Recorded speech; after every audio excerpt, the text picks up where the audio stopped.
स्वान की रोटी निकालना जरूरी है, कौवे की रोटी निकालना जरूरी है। हम कहते हैं अगर श्राद्ध गया जी का हो गया तो भले कौवे की मत निकालो, पर गाय की, स्वान की, ब्राह्मण जन की भोजन प्रसादी जरूरी। देखिए, जब ज्यादा घर में पितृदोष हो ना, ऐसा लगे कि पितृदोष बहुत ज्यादा है, 1 रुपये कमा रहे हैं, 1.25 रुपये खर्च हो रहा है, हाथ में पैसा नहीं टिक रहा, दुकान 4 दिन अच्छी चल रही है, फिर व्यापार डाउन हो जाता है, कोई पैसा लेकर भग गया, नहीं दे रहा, कहीं कर्जा मात्रा बढ़ गई है, ये पितृदोष के लक्षण है कुछ। इसमें आपके घर में जो भी रुद्राक्ष पड़ा हो, जो भी रुद्राक्ष रखा हो, क्योंकि संभाल के तो आप रखते नहीं, पटक देते हो यहाँ में, जो भी रुद्राक्ष आपके घर में रखा हुआ, एक पानी के पात्र में उस रुद्राक्ष को डाल दीजिए, उसमें 1 चावल का दाना डाल दीजिए। महाराज, परिंदा जहां होता है, मटका, हंडा या रसोई घर में आपका जो पानी भरने का स्थान होता है, जिसको आरो वारो क्या क्या लगा के रखते हो, उसी के कहीं पास में उस कलश को रख दीजिए, ऊपर से उसको ढक दीजिए। शाम के समय, सुबह रखा 10 बजे से 12 बजे के बीच में, शाम के समय प्रदोष काल में भगवान शंकर का नाम स्मरण कर कर, ओम नमः शिवाय बोलकर, श्री शिवाय नमस्तुभ्यम बोलकर, या महामृत्युंजय मंत्र का स्मरण कर कर, या गायत्री मंत्र का स्मरण कर कर, जो मंत्र आपकी बुद्धि में, विवेक में समाहित हो, उस मंत्र का नाम लेकर राम कृष्ण हरि जो बोल सकते हो, एक घी का दिया अवश्य प्रज्वलित करें, लंबी बाती का। कौन सी बाती का? फूल बत्ती का नहीं, गोल बत्ती का नहीं, लंबी बाती का। बत्ती का मुख दक्षिण की ओर, कहां पर होना चाहिए? दक्षिण की ओर, ना पूरब, ना पश्चिम, ना उत्तर। बत्ती का मुख कहां हो? दक्षिण की ओर। जैसे श्राद्ध पक्ष में ब्राह्मण को जब भोजन कराते हैं तो ब्राह्मण का मुख श्राद्ध पक्ष के भोजन कराते समय अगर पूरब, पश्चिम और उत्तर का होता है तो श्राद्ध के भोजन का फल नहीं मिलता। उसका मुख दक्षिण का होता है तो हमारे घर के जितने भी पितर उस तिथि में गए होते हैं सबको उसका भाग मिल जाता है और पितृदोष समाप्त हो जाता है। इसलिए ब्राह्मण का मुख श्राद्ध पक्ष में भोजन कराते समय दक्षिण का होना चाहिए।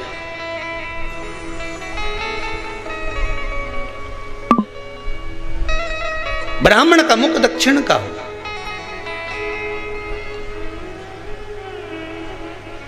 यहां तक शास्त्र कहता है महाराज, अगर गौ माता को श्राद्ध पक्ष में अगर भोजन दे रहे हो तो गाय का मुख अगर दक्षिण का है, गाय का, आपका मुख भले उत्तर का हो, गाय का मुख दक्षिण का हो, आपका मुख भले पूरा पश्चिम कहीं का, गाय का मुख अगर दक्षिण में, अगर आपने दक्षिण में गाय को खड़ी कर रखा है और दक्षिण में उसका मुख और आप भोजन दे रहे हो तो शास्त्र कहता है कि किसी पिंड की जरूरत नहीं पड़ती, गाय स्वतः कल्याण कर देती है, गौ माता स्वतः कल्याण कर देती है।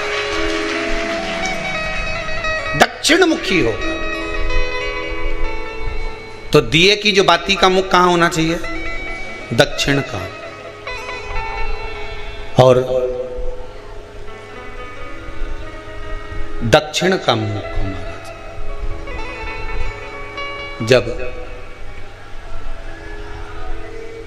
जब दक्षिण का मुख हो, दक्षिण की ओर बाती हो महाराज, तब दक्षिण की बाती जलाने के बाद में भगवान से वहीं पर प्रार्थना करें। जो कलश रखा है उसके ऊपर जो प्लेट रखी है, ढाका गया है, वहाँ अपना सीधा हाथ रखें और अपने पूर्वजों का, अपने पितरों का स्मरण करें कि मेरे धन को लेकर कोई चले गया, मेरा व्यापार ऐसा चल रहा है, मेरा घर में बच्चों का विवाह नहीं हो रहा, या घर में इतनी अशांति है या तकलीफ है या कष्ट है, ये सब का स्मरण कर कर उस कलश को रात्रि भर रखे रहने दें। सुबह स्नान आदि करने के बाद फिर एक घी का दिया दक्षिण की ओर लगाकर सुबह 10 बजे से 12 बजे के बीच में उस जल को शिव जी को समर्पित कर आ जाएं और वो रुद्राक्ष लेकर वापिस सजाएं। महाराज वापिस सजाइए, उस रुद्राक्ष को अपने घर में रख दीजिए।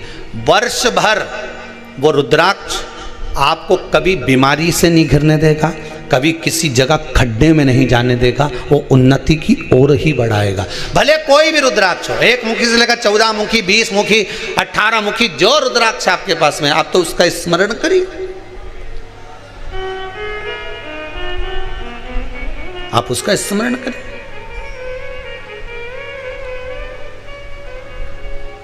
रुद्राक्ष का जल शिव को समर्पित करें।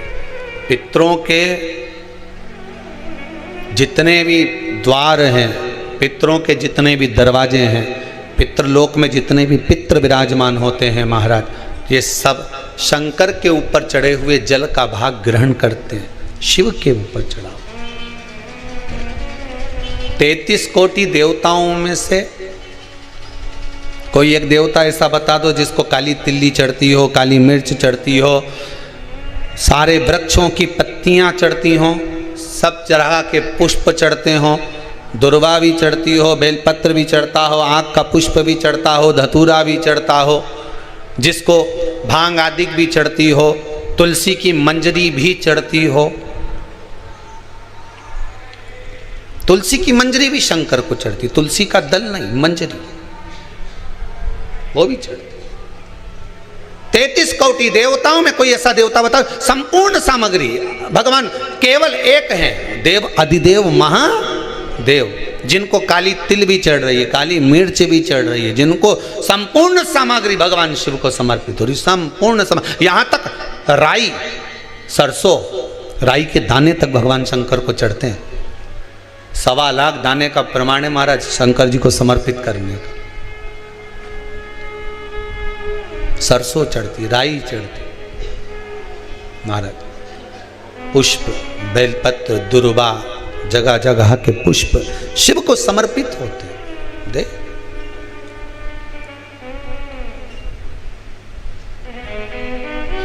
पितृ, जब शंकर भगवान को जल चढ़ाया जाता है 16 श्राद्ध पक्ष में, 16 दिन श्राद्ध के जब हम भगवान शंकर को जल समर्पित करते हैं तो उसका भाग हमारे पितरों को प्राप्त होता है।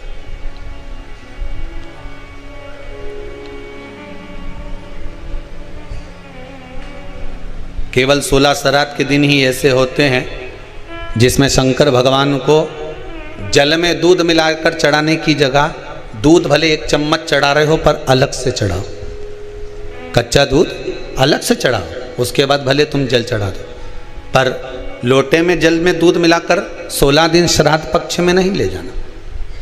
भले 1 चम्मच दूध लेकर जाओ, 1 कटोरी दूध लेकर जाओ, पर कच्चा दूध अलग से लेकर जाओ, शंकर भगवान को अलग से चढ़ाओ, क्योंकि 16 दिन श्राद्ध पक्ष के जब भगवान शंकर को दूध और जल चढ़ाया जाता है वो हमारे पितरों के खाते में चला जाता है, हमारे पितरों को उसका भाग मिलता है। इसलिए शंकर भगवान को कच्चा दूध भी चढ़ाओ तो पानी में मिलाकर नहीं, एक अलग से 1 चम्मच ले जाओ, भले फिर शिव जी को चढ़ा दो, भले एक छोटा सा कटोरी में ले गए चढ़ा दिया, जल ले गए चढ़ा दिया, वो हमारे पूर्वजों को प्राप्त होता, वो हमारे पूर्वजों को प्राप्त होता है। जिस बालक बालिका का जॉब नहीं लग रहा हो, सर्विस नहीं लग रही हो, नौकरी नहीं लग रही हो, जगह जगह पहले करते थे जॉब अब छूट गई, 2 साल हो गए, 3 साल हो गए, सर्विस नहीं लग रही हो, बहुत प्रयास कर लिया हो, बहुत प्रयास, तो महाराज काली तिल्ली को पीस कर उसको जल के पात्र में डालकर अपने घर के मटका परिंडा पितरों का जो स्थान होता है, जलाशय होता है, उसके पास में एक पात्र में रख दीजिए। बेलपत्री या बट का पेड़ या पीपल का पेड़, इस वृक्ष के नीचे 1 रात्रि तक रखे रहने के बाद में दूसरे दिन अपनी कामना कर जिनका जॉब नहीं लग रहा, सर्विस नहीं लग रही, नौकरी नहीं लग रही या कहीं उलझने उत्पन्न हो रही है, उस व्यक्ति को हाथ में ले जाकर उस पात्र का जल, 3 वृक्ष पितरों के तुल्य हैं। कल की कथा में कहा था, पहला बेलपत्री का, दूसरा पीपल का, तीसरा बड का। ये 3 पितरों के तुल्य हैं। इन 3 में से किसी भी वृक्ष के नीचे उस काली तिल के जल को समर्पित कर दीजिए महाराज। बाबा चाहेगा, भोलेनाथ जी चाहेगा तो 3 महीने में कहीं ना कहीं योग बना ही देगा। ये पक्का। बाबा पर विश्वास रखो, शंकर भगवान पर भरोसा विश्वास रखकर आप कार्य करेंगे, क्यों ना हो। संत के पास अगर कहीं की दासी हो तो वो संत भी है।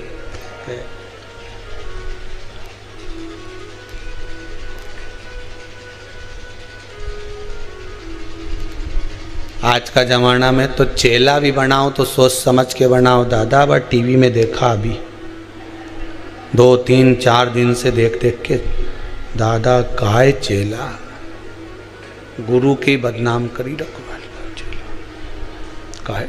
50 बार विचार करना पड़ेगा गुरु को चेला बनाने से पहले।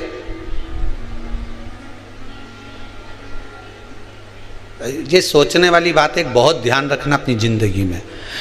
माता ने अपने बेटे को दूध पिलाया, बड़ा करा, शादी होने के बाद वो अपने माता पिता का नहीं हुआ तो इनके लेके आओ ने 10-12 साल इनकी परवरिश करो ने, इनके खूब खिलाओ ने, मोबाइल भी दिलाओ ने, एप्पल का दिलाओ ने, ये दिलाओ ने, वो दिलाओ, तो ये तुम्हारा हो जाएगा। और जब ये अपने गुरु का नहीं हुआ तो संसार में किसी का हो सकता है? जम के बोलो जरा, नहीं हो सकता। जब उनका नहीं हुआ तो तुम्हारा कहां से जाएगा? खांसी, फिर जम के बोल दो दासी, आलसी। 50 बार त्याग दीजिए। बिल्कुल ध्यान रखना इस चीज के लिए, अपने दिल नहीं हो। कहने वाले राम जी महाराज के सामने विद्वान कहता है, एक विद्वान राम जी से कह रहा है विद्वत्ता में। राम जी ने उसके हाथ जोड़ लिए, बोले क्या कहना चाहते हो? विद्वान कह रहा है कि तुम्हारे पिता मृत्यु सैया पर पड़े हैं, मर गए, तेल के उस कुंड में उनको रखा और तुम उनकी औलाद अंतिम संस्कार करने नहीं आई। और मां वो गिद्ध मर गया। कौन? वह जटायु, वो गिद्ध मर गया और उसका अंतिम संस्कार कर रहे, और तुमने अपने पिता का अंतिम संस्कार नहीं करा, तुम्हारे जैसा पुत्र नहीं देखा। एक विद्वान ने राम जी पर उंगली उठा दी। राम जी की आंख से आंसू बह रहे थे। दुनिया के लोग ताने कसने में पीछे नहीं हटते रहे दादा, पर राम जी जैसी सतर्कता रखना। राम जी से विद्वान कह रहा है कि अपने पिता को तुम अंतिम संस्कार करने नहीं आए, और वह गिद्ध का वो पक्षी का तुमने अंतिम संस्कार करा। तब मेरे राम जी ने उस विद्वान की बोलती 1 मिनट में बंद कर दी। राम जी बोले देखो, मेरा जन्म हुआ है, जिसका कोई नहीं उसका राम है। दशरथ जी के तो 4 पुत्र थे, कोई भी आग दे देता, पर वह पक्षी का कौन था? राम ने जन्म दिया था, इसलिए राम उसका अंतिम संस्कार कर। उस पक्षी का कौन था? जिसका कोई नहीं उसका राम है, जिसका कोई नहीं उसका मेरा भोले नाथ है। काय को टेंशन लेना? विद्वान चुप। अब क्या बोले उसके आगे? क्या बोले? जिसका कोई नहीं उसका राम है, परमात्मा है उसका।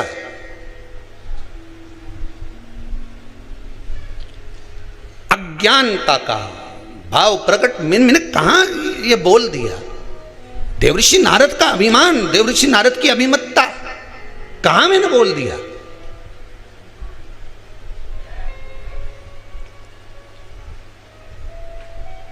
झूठ का जाल बिछाओगे, अहंकार का जाल बिछाओगे, प्रपंच का जाल बिछाओगे, उस जाल में एक दिन खुद ही फंस जाओगे। कोई दूसरा नहीं फंसेगा, तुम खुद फंसोगे। दूसरे के लिए खड्डा खोदोगे, खुद उसमें गिर जाओ। झूठ के जाल में खुद फंस जाओ। आज कहा नेत्रों से जल बह रहा है, मुझसे गलती हो गई, अब मैं क्या करूं? देवऋषि नारद करें, अब मैं क्या कर सकता हूं, अब मैं करूं तो करूं क्या। तो कहा जिसका अपमान करा है उसी की शरण में चले जाओ। शरण में जाने से कुछ होता है क्या? शरण में जाओगे और माफी मांग लोगे, चरण पकड़ लोगे। बेटा रोते हुए अपने माता पिता के चरण पकड़ ले तो क्या माता पिता माफ नहीं करते? लाखों का डब्बे में लगाया या शेयर मार्केट में लगाया या बाप को कर्जे में लदालूम कर दिया तो भी बाप बेटे से यही कहेगा, हे तो छोरा मेरा ही। फिर भी कह देगा कोई बात नहीं, आ मेरे गले लग जा। माता पिता सदगुरु परमात्मा होता ही ऐसा है, वो क्षमा कर देता है, जा। पर हम में फूल करना, अहंकार, अभिमान, मैं हूं मैं हूं मैं हूं, नहीं।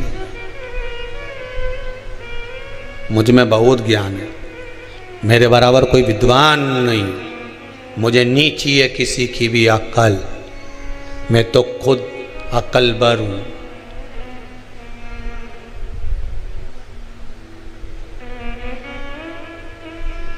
मुझे नहीं चाहिए।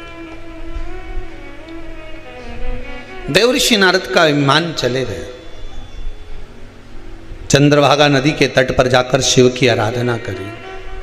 मुझसे गलती हो गई, मुझे क्षमा कर दो। शंकर भगवान आए, देवऋषि नारद को दर्शन दिया। जब अभिमान ही चले गया तो फिर चिंता क्या? अहंकार में तीन गए, धन वैभव और वंश, ना मानो तो देख लो रावण, कौरव और कंस, तीनों अहंकार में चले गए। अभिमान गया ना, कोई बात नहीं।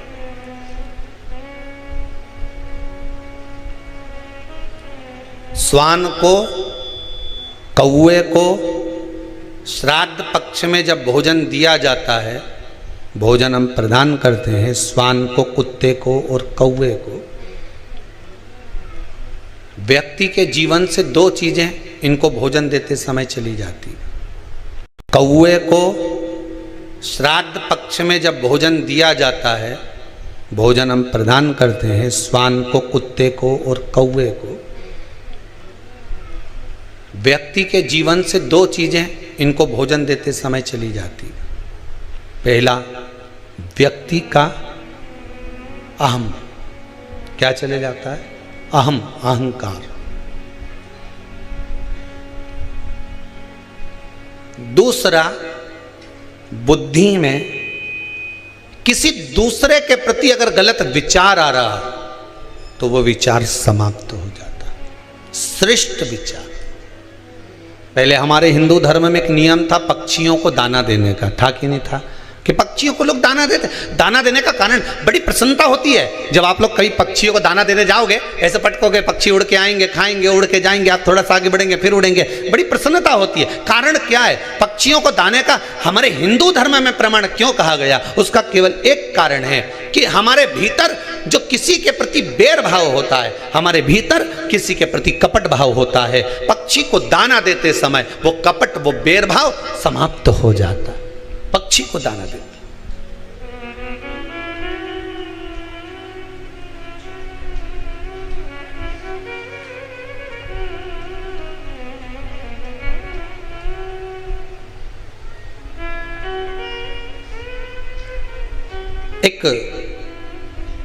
एक किसी व्यक्ति का फोन आया था कि गुरुदेव ये बताओ, ये जो 24,000 श्लोक से आहुतियां छूट रही हैं, अग्नि में सांकल्य दी जा रही है, क्या इससे पितरों को मोक्ष मिल जाएगा, प्राप्त हो जाएगा?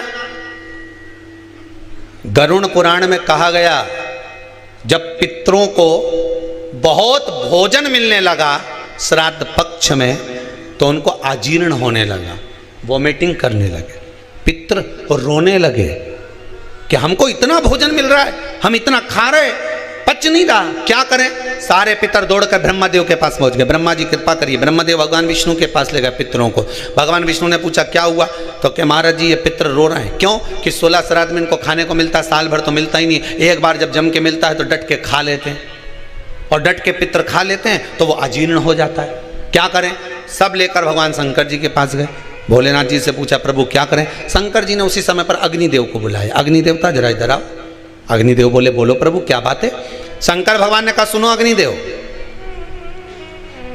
जितनी देर तक 16 दिन श्राद्ध के पितृ मृत्यु लोक में रहेंगे, अपने अपने घर में जाकर भोजन करेंगे, तब तक 16 दिन तक अग्नि देवता इन पितरों के साथ रहेंगे। इसलिए हिंदू धर्म में रीति है कि श्राद्ध पक्ष में कंडा जलाकर, गोबरी जलाकर, उसको जलाने के बाद उस पर घी शक्कर धूप छोड़ो। क्यों? क्योंकि तुम्हारी धूप छोड़ने से, तुम्हारी सांकल्य छोड़ने से, अग्नि में एक ग्रास देने से, अग्नि में एक भाग प्रदान करने से, जरा सी सांकल्य देने से तुम्हारे पितृ खुश हो जाते हैं। क्यों? क्योंकि पितृ जब भोजन करते हैं और अग्नि की धूप साथ में दी जाती है तो अजीर्ण नहीं होता। तो पितृ आशीर्वाद देते हैं कि तुमने हमारे लिए अग्नि में सांकल्य दी है, जाओ तुम्हारा कल्याण हो, तुम्हारे भंडार भरे। ये अग्नि देवता की साक्षी में पितृ आशीर्वाद देते हैं। पितृ आशीर्वाद देते हैं। अग्नि की साक्षी होना चाहिए पितरों के लिए। शादी में किसकी साक्षी होती है? जम के बोलो, अग्नि की। ये तुमने मंडप लगाया, ये तो ठंडा हो जाएगा, बोलो हो कि नहीं हो? मोर छटाएगी तो मोर ठंडा हो जाएगा, बोलो हो कि नहीं हो? ये जितना बाराती आया एक ना एक दिन ये भी ठंडा हो जाएगा, बोलो है कि नहीं हो? सब अपने अपने घर पहुंच गया। ये सोफा सेट ने पलंग सब चले जाएगा, नहीं गद्दा रजाई और टेंट हाउस का था नहीं, ये भी चले जाएगा, बोलो सही है कि गलत है? पंडित जी ने पूजन कराई, वे भी चला जाएगा। अब सब कुछ चले गया। फिर शादी का जो तुम्हारा संबंध हुआ है, हाथ जो पकड़ाया गया है, उसकी साक्षी कौन देगा?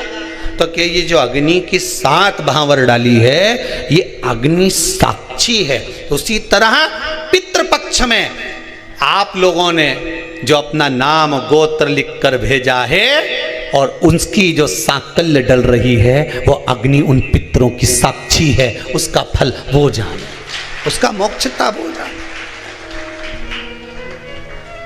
कल लगभग 400 से 450 ग्रुप में जितने लोग जुड़े थे उनके नाम की सांकल्य हुई थी। आज फिर 400 450 ग्रुपों को सूचना दी गई कि आपके नाम की आहुतियां चल रही हैं जो नाम आपने भेजे थे। ब्राह्मण भोज आप लोग दर्शन कर रहे होंगे टीवी पर भी। भंडारा भोज, दुनिया भर में तो केवल ब्राह्मण भोज हो रहा है, पर यहाँ इस कुबेरेश्वर धाम में जितने लोग आ रहे हैं सब मुख झूठा कर कर जा रहे हैं। आपने जो दान दिया है, पुण्य करा है, सत्कर्म करा है, आपका अन्न भाग कम से कम आप अपनी आंखों से लगता हुआ देख तो रहे हैं। इसकी खुशी तो है आपको कि आप सत जगह पर लगा रहे हैं, उसका सत्कर्म में लग रहा है। प्रसन्नता का भाव होना चाहिए, एक आनंद की अनुभूति। और सबसे बड़ी बात तो यह है कि शिव के दरवाजे पर लगा रहे हो, शिव महापुराण में लगा रहे हो। पहले भी कथा में कहा, सब दूर किया हुआ मरने से पहले समाप्त हो जाएगा। जो व्रत करा, दान करा, पुण्य करा, सत्कर्म करा, वो सारा तुम्हारे मरने से पहले हो सकता है पाप कर्म कर दिया, किसी को गलत दृष्टि से देख लिया, झूठ बोल लिया, प्रपंच कर लिया, समाप्त हो जाएगा। पर शंकर के दरवाजे पर करा हुआ, शिव महापुराण में किया गया, कभी समाप्त नहीं होता। जो करा उसका 1000 गुना मृत्यु के समय पर प्राप्त हो जाता है। अंतिम क्षण हमें प्राप्त हो जाता है, अंतिम क्षण। सहज नहीं है महाराज शिव महापुराण। ये यजमान कथा करा रहे हैं औरंगाबाद जलगांव से आकर। भगवान की कृपा है, पितरों का आशीर्वाद है, जो ये कथा मंडप में बैठकर कथा का रस स्वादन करा रहे। और आपको भी धन्यवाद देता हूँ जितने टीवी पर सुन रहे हैं, मोबाइल पर सुन रहे हैं या यहाँ बैठकर सुन रहे हैं, उनको भी धन्यवाद है। बाबा ने कृपा करी जो इस पितृ मोक्ष यज्ञ की परिक्रमा करने का आपको फल मिला।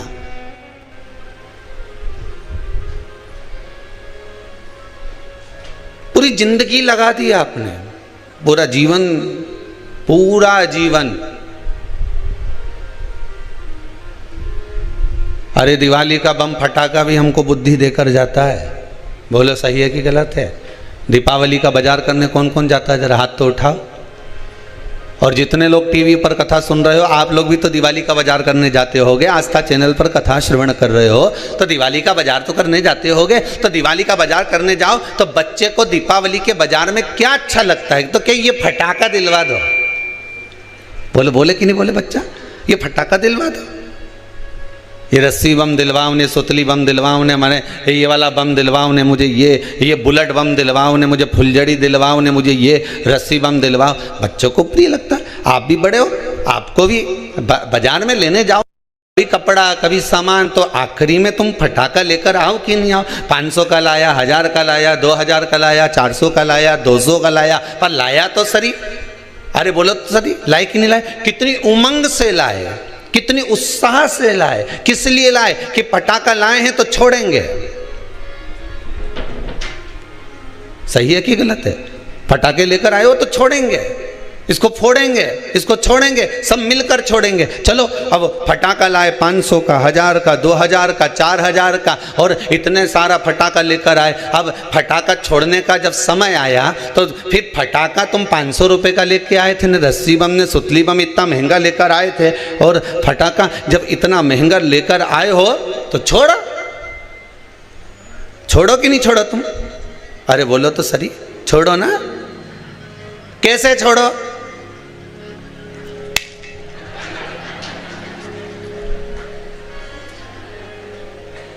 अब जब तुम 500 का लाए हो, अरे बोलो तो जम के, 2000 का लाए, इतनी बड़ी पेटी खरीद कर लेकर आए, इतना सारा पैसा खर्च कर कर लेकर आए हो, तो अब सारा घर का लोगों को क्यों, अब मैं फटाखा छोड़ूंगा नहीं, सब यहीं खड़ा रहो, हिल मत जाना।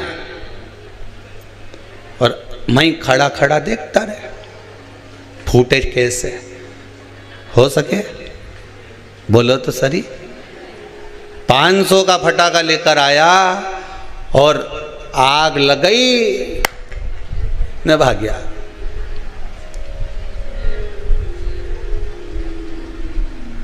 $500 का फटाखा लाया, आग लगाई और भागा। छोड़कर गया कि नहीं गया?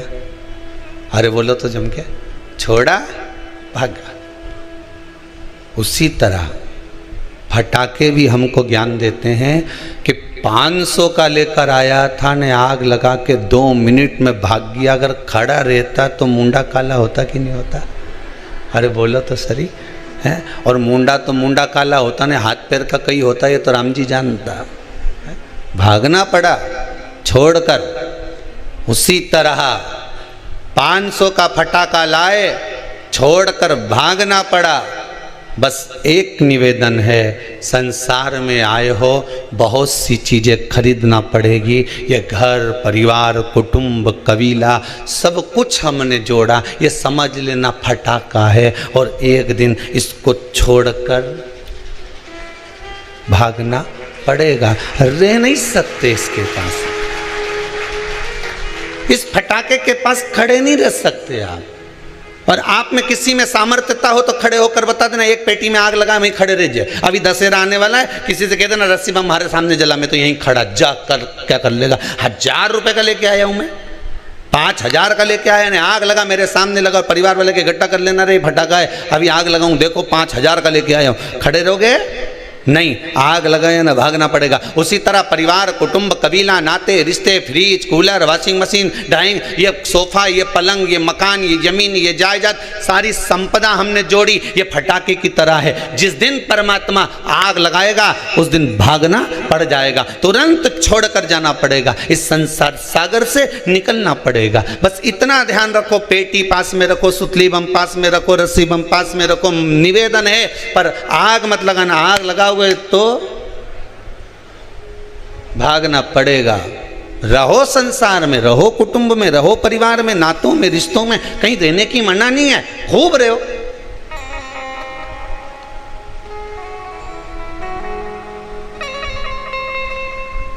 सबसे बड़ा आश्रम कौन सा? जम के बोलिए जरा, गृहस्थाश्रम। जितने लोग टीवी पर कथा सुन रहे हैं सब सावधानी से ध्यान से सुनना। सबसे बड़ा आश्रम कौन सा? गृहस्थ आश्रम। कोई तुमसे कहे साधु बन जाओ, कि हम तो नहीं बने दादा, कोई तुमसे के सन्यासी बन जाओ तो कहने रहने दे दादा, तुम्हारा पाँव पड़े, सारा साधु सन्यासी हम तो खूब देखिया, हमें नहीं बनना।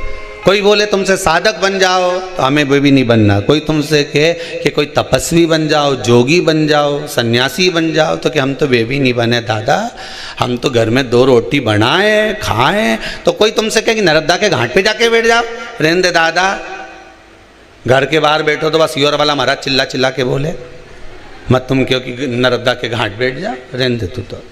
फिर कहीं का बोले कि गंगा के घाट पर जाकर बैठ जा, हम तो घर में भले मन चंगा कटोते में गंगा।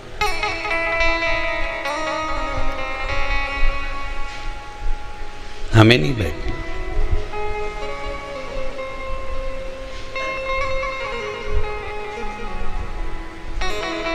फिर कहाँ रहोगे? तो कहा जैसे मीरा घर में रहती थी, नामदेव जी घर में रहते थे, रामकृष्ण परमहंस जी घर में रहते थे, संत तुकाराम जी घर में रहते थे, मुक्ताबाई घर में रहती थी, कर्माबाई घर में रहती थी। भगवान उसको मिला कि नहीं मिला? मिला ना। ऐसे ही हम भी घर में रहेंगे। घर में रहना कोई सरल बात है? अरे भैया, माना कठिन है घर में रहना, पर घर में ही तो भगवान मिलेगा। यशोदा रानी को मिल गया, नंद बाबा को मिल गया, मेरे दशरथ जी महाराज को मिल गया, कौशल्या मैया को मिल गया, तो मुझे क्यों नहीं मिलेगा? मिलेगा तो मेरे ही घर में, क्यों नहीं मिल सकता? रहो घर में। बस इतना याद रखो, जैसे किसी एक सेठ जी के लड़के की शादी, सेठ जी ने कहा एक से बढ़कर एक आइटम आना चाहिए। बैंड देखो कहाँ का जोरदार है, कैसा वहां का बैंड जोरदार है, उसी को बुक करो। हलवाई कहाँ का जोरदार है, कैसा वहां का हलवाई जोरदार है, उके बुक करो। बोलो सही है कि गलत है? जिसके यहाँ अच्छी शादी होती है, खूब पैसा खर्च करे तो अच्छा अच्छा चुन चुन के लाए। तो किसी ने कह दिया साहब दूल्हा काय पे बैठेगा, तो कि घोड़ी पे बैठेगा, तो घोड़ी ढूंढो। तो क्या साहब घोड़ी तो वो वहां की जोरदार थी साहब, ऐसी घोड़ी क्या जोरदार, दूल्हा ऊपर अगर बैठ जाए तो लगे कि दूल्हा। अगर शादी करो नहीं छोरा की तो घोड़ी तो उनंकीला ना सा। अच्छा ऐसा क्या हुआ घोड़ी में? अरे क्या जोरदार घोड़ी ने दूल्हा जब बैठे तो ऐसो लगे। नहीं तो शादी मत कर जो साहब, घोड़ी लाओ तो उनंग की लाना, घोड़ी लाओ तो उधर की लाना, नहीं तो तुम तो शादी मत करो छोरा की। इतना पैसा खर्च करो ने घोड़ी में क्यों ला? तो इतने में सेठ जी बोले चलो घोड़ी बुक करने चलते हैं। और सेठ जी गए, सेठानी गई और सब मिलके घर वहाँ पर जाके बात करी कि भैया तुम्हारे यहाँ घोड़ी है? कि हाँ है। तो शादी में दो क्या? तो क्यों नहीं देंगे, कितना पैसा लोगे? तो कि पैसे की बात तो बाद में हो जाएगी, कोई दिक्कत नहीं, ले जाओ, पर शर्त एक है। क्या? घोड़ी पे कौन बैठेगा? दूल्हे का बाप बोला मेरा छोरा बैठेगा। घोड़ी पे बैठने के लायक है कि नहीं? इतना में तो बाप के गुस्सा आ गया। बता, घोड़ी पे तो दूल्हा ही बैठे नहीं, छोरा ही बैठे, बैठने के लायक है कि नहीं? जब उसका बाप इतना पैसे वाला तो छोरा भी तो पैसे वाला, क्यों नहीं बैठने के लायक है? नहीं, घोड़ी पे बैठने के लायक तो है, पर शर्त इतनी सी है कि मेरी जो घोड़ी है वो 3 बार उछलती है। यहां से चलेगी, दरवाजे पे पहुंचने से पहले 3 बार उछलेगी, एक बार धीरे से उछलेगी, दूल्हा समझ जाएगा अरे इतना तो हमारा छोरा समझदार है। दूसरी बार उछलेगी, थोड़ी दम के उछलेगी, इतना भी समझ जाए। इतने में तीसरी बार जब उछलेगी ना,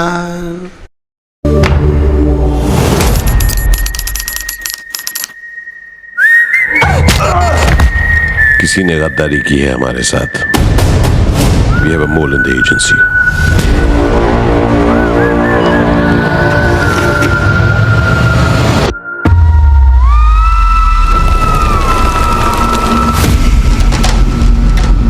रवि मोहन। फिर तो हमारे भी बस की नहीं रहे।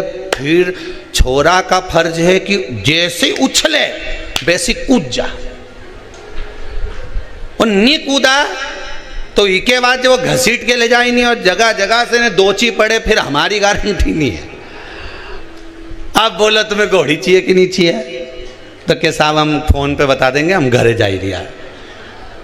अब घर जाके इनने विचार करा तो सारा रिश्तेदार मिलने आया, तुम तो साहब माँ गए थे घोड़ी बुक करने के लिए। हाँ साहब, तो क्यों नहीं करी?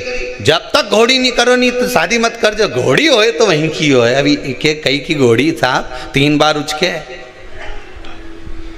और आखिरी बार उछले जब तो कूदना पड़ेगा, नहीं कूदो तो फिर वो तो जगह जगह से घसीट दे, पूरा सत्यानाश मिला दे वह घोड़ी। नहीं साहब, घोड़ी करो तो वहीं की करो। सारा पत्नी ने भी कह दिया जी कर लो ना, घोड़ी करने में क्या जाने, कर तो लो, पर वो उछके 3 बार, और 3 बार उछलने में, और तीसरी बार समझदार होगा तो कूद जाएगा। पहले छोरा से पूछ लो कूदे कि नहीं कूदे। तीसरी बार में अगर ये कूद जाए तो मेरे को घोड़ी करने में दिक्कत नहीं है। इससे पूछो पहले छोरा से।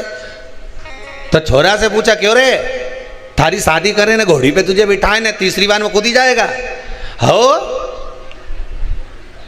अब ये तो बोल दिया कि हो, और ये के जो घोड़ी पे बिठाया ने तीसरी बार में, पहली बार में तो जो कूदी तो ये बड़ा अच्छा लगा, कहीं उछली जोरदार, और दूसरी बार में जो उछली तो बापड़ा गिरता गिरता बच्चिया फिर भी दम से, और तीसरी बार में तो घोड़ी जो उछली तो कूदिया नहीं पड़ा, नहीं कूदा तो घोड़ी ने के पाँव में फंसा लिया, और फंसा के जो लई ने दौड़ी ने सब दूर से घसा पसा कर दिया पूरा, सब दूर से। अब तो पहचान में नहीं आए कि ये दूल्हा है कि बावर्ची है, पहचान में नहीं आया। बस ये घोड़ी की कथा नहीं, ये अपनी कथा है। गृहस्थ आश्रम में चलते चलते सबको घोड़ी पर बैठना है। 3 बार घोड़ी उछलती है, बचपन, जवानी और अधेड़ी। जिसने अधेड़ी तक संभल लिया बुढ़ापा सवर गया। बचपन में उछलेगी घोड़ी, तब थोड़ा संभलना है।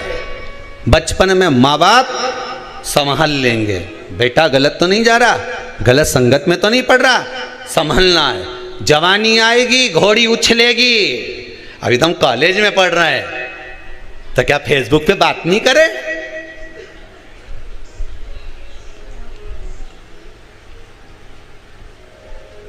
क्या व्हाट्सएप नहीं चला है? घोड़ी उछली, बहुत अच्छे से समझना हो।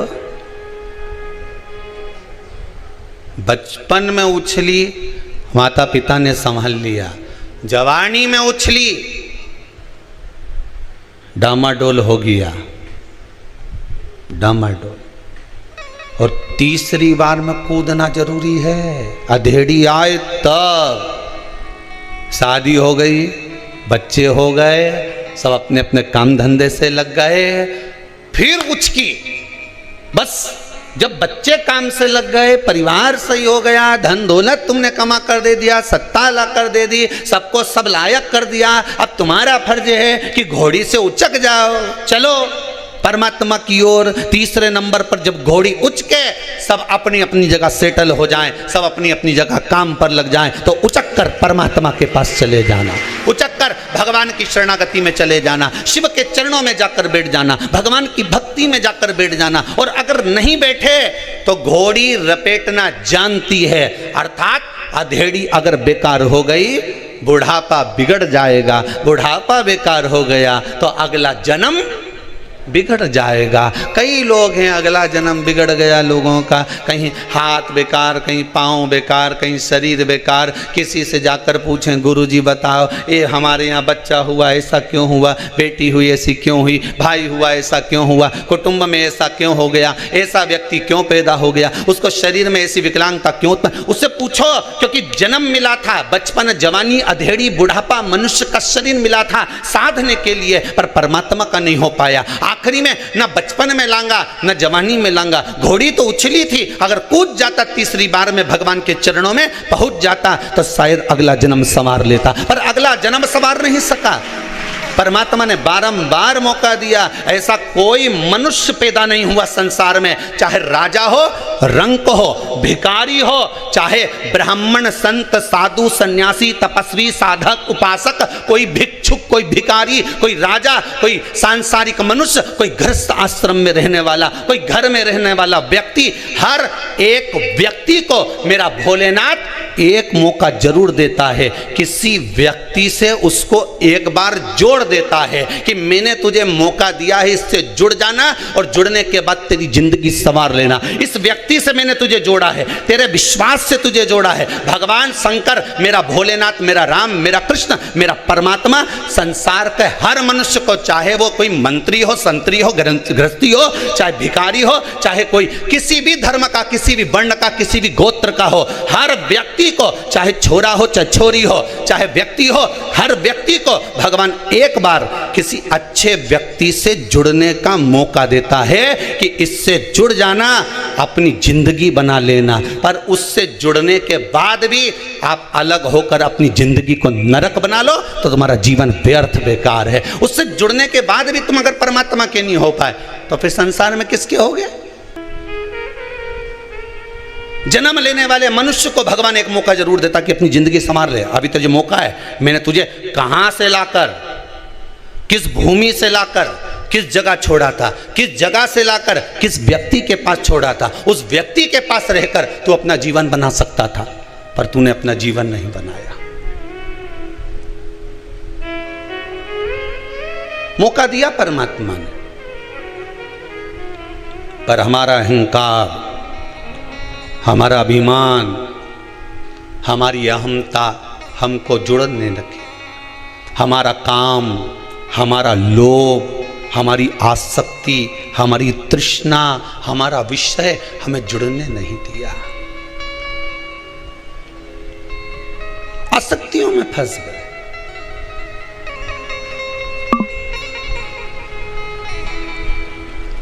परमात्मा अगर किसी का काम कर देता है तो दुनिया के लोग परमात्मा का गुणगान गाते हैं। बोलो गाए कि नहीं गाए?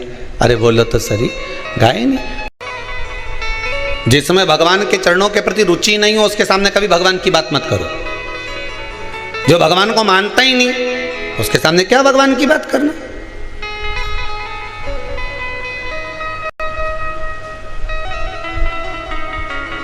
ज्ञान उसी को दीजिए जो ले रहा है, उसके सामने कभी ज्ञान मत दो जो लेने कोई तैयार नहीं। कितनी अच्छी अच्छी बात रावण और दुर्योधन को समझाते थे, फ्री की एडवाइस देते थे, फ्री का ज्ञान देते थे, कितना समझाते थे, अच्छी अच्छी बात बताते थे, तो इसके समझ में आती थी? अरे बोलो तो सही जरा जम के। ये जितना लोग तुम आस्था टीवी पर कथा सुन रहे हो, जितने लोग मोबाइल पर सुन रहे हो, इनको कितना ज्ञान दिया बेचारे के नाना जी भी बोला रावण का, तो नाना भी बोला रे सुधर जा रे हो 10 मुंडा का, सुधर जा, तेरे को समझाऊँ, अच्छे से समझा रही हूँ, समझ जा, मैं लंकेश मत कर, अभी भी तेरे को समझा रहे। नाना जी बोला, इतना डोकरा आदमी, बूढ़ा आदमी बोला कि समझ जा रे। अच्छा वो तो वो की धर्म पत्नी भी समझाई बेचारी मंदोदरी भाई, कितना किया, समझ जाओ स्वामी, पर ये फ्री की एडवाइस जिसे समझ में आए। अच्छी बात अगर किसी के क्यों नहीं तो वो पटना की बोलूं कि काली मिर्ची बोलूं? तुम बोलो वो बोल दूं। पटना की लग जाएगा मिर्ची, लाल मिर्ची लग जाए उसे तुरंत। अच्छी बात अगर कहीं का बोला, समझाने की बात तुमने किसी को की और रुके लगे। इतना भी मूर्ख नहीं है हम हो, जितनी अकल तुम दे रही हो नहीं, जितनी तुम अकल हमको दे रहे हो नहीं, इतनी तुम में पहले की भरी। रावण भी उसके नाना जी से बोला, नाना जी तुम्हारा 1 मुंडा, मेरा 10, अब बता अकल की में बड़ी। अब नाना जी बेचारा चुप हो गया, खांसने लगा। मैं बेचारा छोरी मारे पानी पिलाई रही कि चक्कर भी नहीं पड़ूं दादा।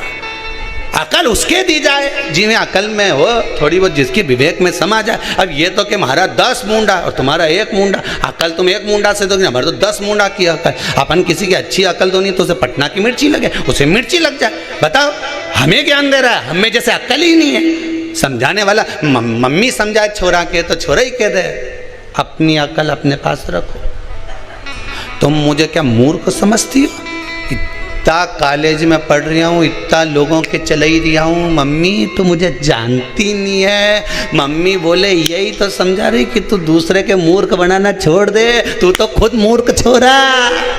अभी क्या कौन समझाए? और ये क्या हमारा तो 10 मुंडा, हमें नहीं चाहिए किसी की अकल, हम तो खुद विद्वान।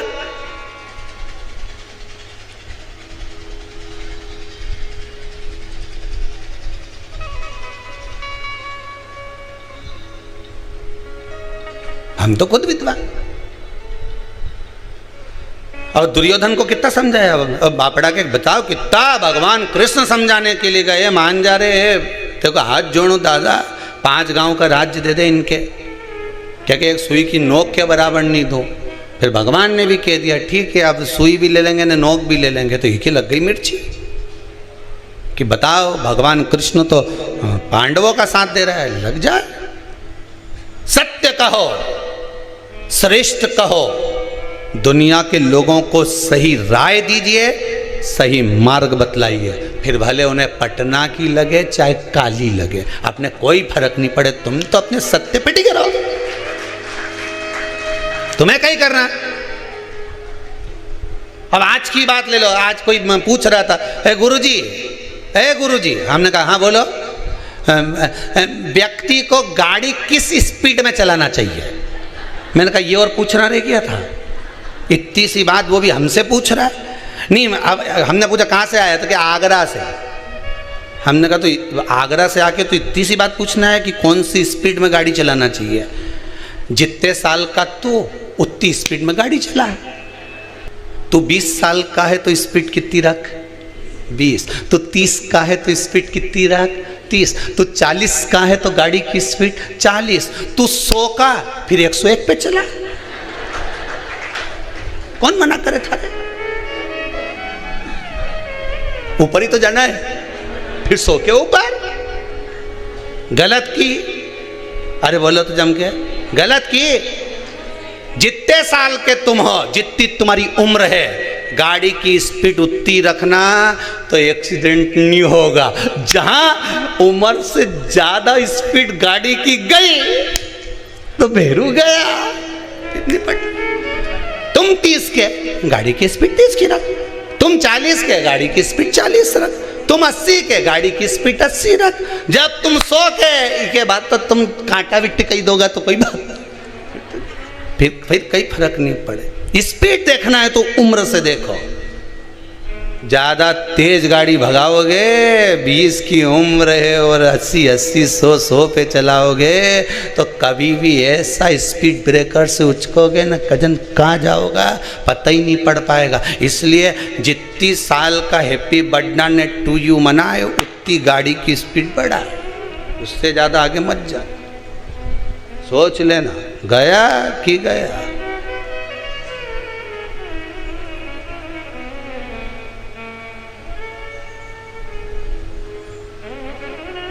गया तो गया।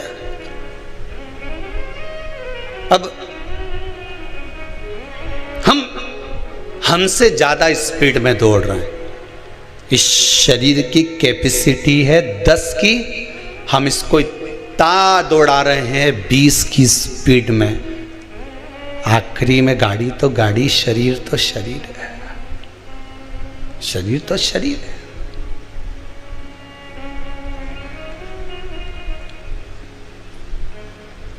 आठ बजे से दुकान पे बैठ गया, 9 बजे तक उठ नहीं रहा। बाद में के हमारे स्लिप डिस्क हो गया, हमारा गुड़िया खसक गया। डॉक्टर के यहाँ गया, डॉक्टर साहब बोले पट्टा बांध लो।